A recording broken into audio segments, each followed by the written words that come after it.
Unfortunately today, you're considered civically responsible if you vote. Well, that really is only the beginning of your civic responsibilities. You have to engage at every single level, and especially local. National politics should rarely consume us. It should be irrelevant to our everyday life. Think about how much of your time you spend talking and thinking about national politics. Think about how much of your paycheck is taken away in taxation. 1/2 of what you earn is taken away through various types of taxation. I'm willing to bet that 1/2 of your time, your free time, is spent and consumed with addressing government issues. That is not how it was supposed to be. And if you read the Founding Fathers, and you read people who visited America from European nations in the 1800s, you'll hear them and you'll read in their letters how the Americans take over those philanthropic endeavors and pursuits that in Europe we look to the government to do. But in America, the people are very in tune with their government, but they're also free to pursue those other things and those charities and those outreaches and the arts and all those other things that we really should be spending our time doing. The reason we're not is because we dropped the ball.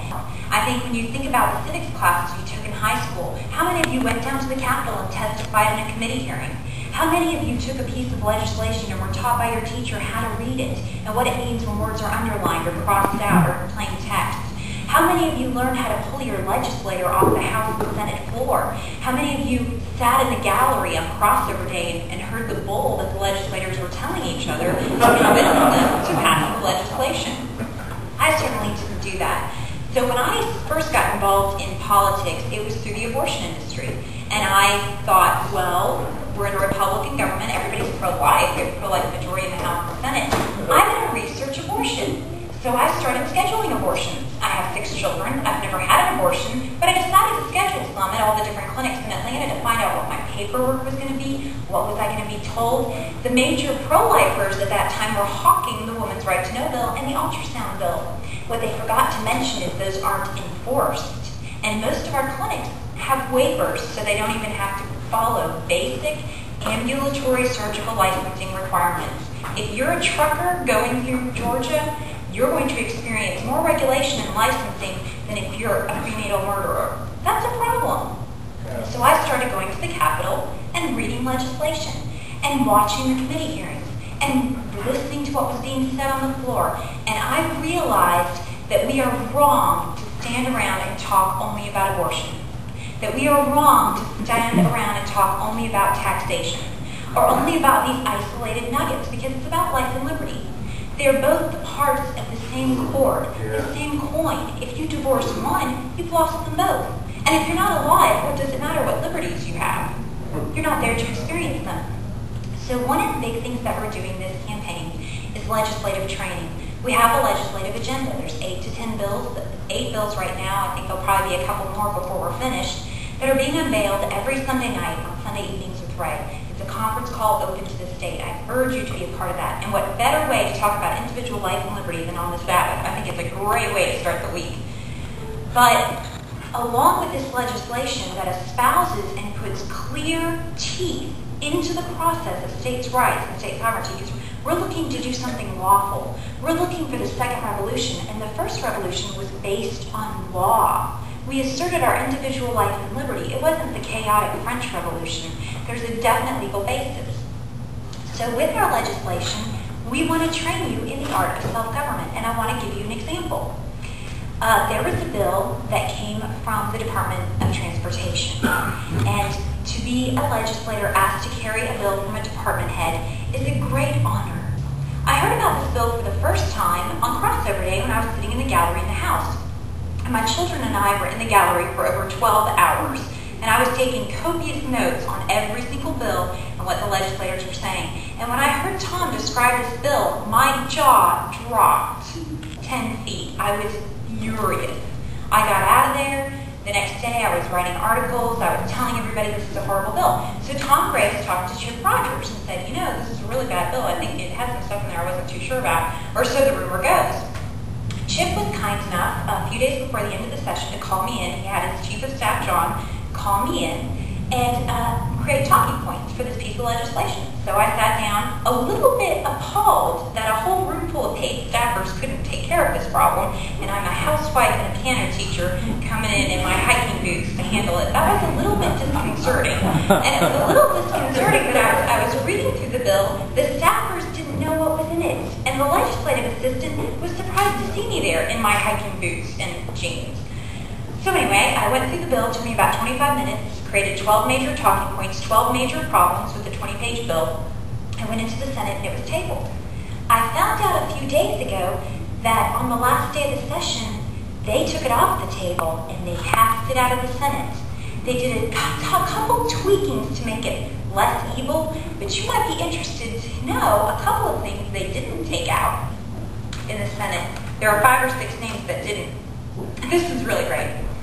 Okay, this is part of the bill. Scan another person's driver's license, permit, or identification card without the person's prior knowledge and consent is forbidden.